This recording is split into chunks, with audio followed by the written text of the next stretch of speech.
네, 오늘 한 발은 삼성전자는 일단 허들을 하나 좀 넘었어요. 실제 뭐 나왔으니까. 근데 이게 뒤에 복병으로 잡혀 있는 내용이 있는데 오늘 아침에 나온 내용 중에 이제 다시 벌어지는 공사채와 한전채 금리 스프레드, 크레딧 구축 효과 재현 우려. 내용은 어렵게 들리지만 자금을 한전채가 지금 빨아가고 있기 때문에 크레딧 채권 시장에서 시장 금리가 자꾸 들썩거리는 거예요. 가격이 떨어져가지고. 자, 그 내용입니다. 그래서 정부의 간섭만이 능사는 아니다라는 주제인데 한국전력하고 한국가스공사입니다. 주가는 뭐 의미는 없어요. 주가는 저 밑에 그냥 이게 주가가 오를 거라는 생각은 하진 않는데 어제 나왔던 내용 중에 한국의 MSCI 선진지수 편입 준비 안 돼라는 블룸버그 통신의 인용이 있었습니다.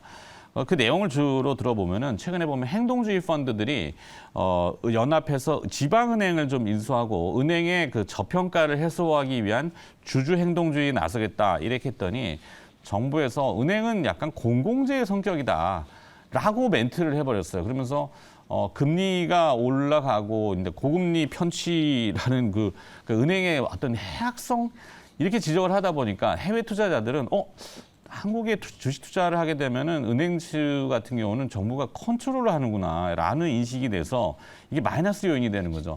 한전하고 가스공사도 마찬가지입니다. 지금 어제 또 보도가 당정, 한전가스공사 2026년까지 28조 원 규모의 자구 노력, 시장 경제에 좀 반대되는 역행하는 그런 내용이죠.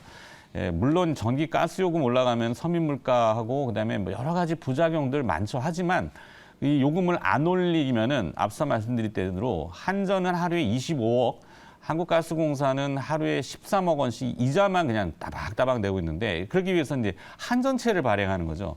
올해 3월까지 한전채가 8조 원 정도 발행이 됐어요. 그러니까 자금만 계속 끌어다가 이자만 내고 있기 때문에 이 적자는 계속 눈덩이처럼 불어나고 궁극에는 그게 다 세금으로 메워야 되는 현상들이 나오거나 아니면 해외 투기 자본들이 한전채를 계속 사버리면은 한전은 외국 기업이 돼버릴 수도 있어요. 물론 지금은 외국인 한도가 40%로 묶여 있고 가스공사는 30%로 법적으로 묶어놨지만 채권을 사들여서 나중에는 사유화 시킬 수 있다는 거죠. 사유화가 되면은 전력 요금이 지금 정부가 컨트롤하는 범주 내에 벗어나서 한 달에 뭐 2배, 3배씩 영국 같은 경우가 사실 그랬거든요. 그러니까 감당할 수 없는 가스료와 전기료가 다가올 수 있기 때문에 그 내용을 잠깐 지적한 겁니다. 뭐 주가는 의미는 없을 것 같아요. 근데 아마 조만간에 그 요금은 인상을 할 것 같습니다. 안 할 수는 없어요. 그 시기의 문제인데 빠르면은 다음 주도 예상이 될 수 있어요. 왜냐하면 지금 말씀드렸듯이 공사채하고 한전채 금리 스프레드가 자꾸 벌어지면은 크레딧 구축 효과라는 것은 신용이 경색되는 겁니다. 우리 왜 레고랜드 이야기를 또 한번 들었었는데 회사채 시장이 엉켰죠. 다시 나타날 수 있어요. 그러면 그게 어디로 가냐면 또 부동산 PF로 동경할 수 있고 한전채 때문에 이게 확산될 수 있다.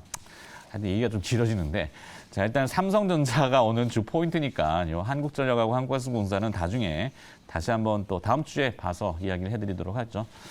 자, 한 발 넘어갑니다. 네, 시간이 다 돼가지고 개장이 임박했어요. 네. 자, 호가 접수 뭐 일단은 하나의 허들은 넘었다 의미로 안도랠리가 좀 나오는 것 같죠? 네, 일단은 뭐 오늘 같은 경우는 미국 뭐 증시도 휴장이고 독일도 그렇고 대부분의 선진 시장 같은 경우는 오늘 휴장입니다. 저녁에. 예, 그렇죠. 다음 주 같은 경우가 이제 금통위도 있고 이제 CPI 물가 지수가 있는 만큼 아마 오늘까지는 조금 쉬어가는 장이 아닐까를 생각한 이유가 이제 어제 같은 경우 외국인 선물 쪽에서도 많은 물량의 매도세가 나왔기 때문에 오늘도 그런 흐름을 이제 가지 않을까 생각을 하고 있는데 결국에는 금방 이제 삼성전자 전년 실적 발표로 인해 가지고 어느 정도 시장을 좀 선방하는 흐름으로 가지 않을까라고 생각을 하고 있기 때문에 오늘 좀 삼성전자 물론 그 이후에 관련된 설명자라도 나왔었고 좀 SK 하이닉스나 이제 삼성전자 어제 마이크론도 사실 필라델피아 바우드 지수는 이제 빠지긴 했습니다만은 마이크론도 그렇고 이제 마이크론 테크놀로지가 네, 3% 정도 상승하는 흐름을 보였습니다. 결국에는 어느 정도 리스크를 하나 이제 버렸다라고 해소한다는 마음으로 좀 오늘 아마 반도체 쪽으로 좀 수급이 좀 몰리지 않을까. 사실 오늘 부총리도 오늘 삼성전자 평택에 대한 공장이 또 방문 예정돼 있기 때문에 네. 그런 좀 이슈도 하나가 좀 부각되지 않을까 생각하고 있습니다. 네. 자, 앞서 제가 이제 한국전력하고 한국가스공사 말씀드렸는데 두 개의 회사의 시가총액을 합치면은 한국전력이 지금 한 11조 6천억, 한국가스공사가 2조 4천억, 네, 한 13조 좀 되죠. 에코프로 BM이 에코프로가 지금 13조 5천억이니까. 네. 네.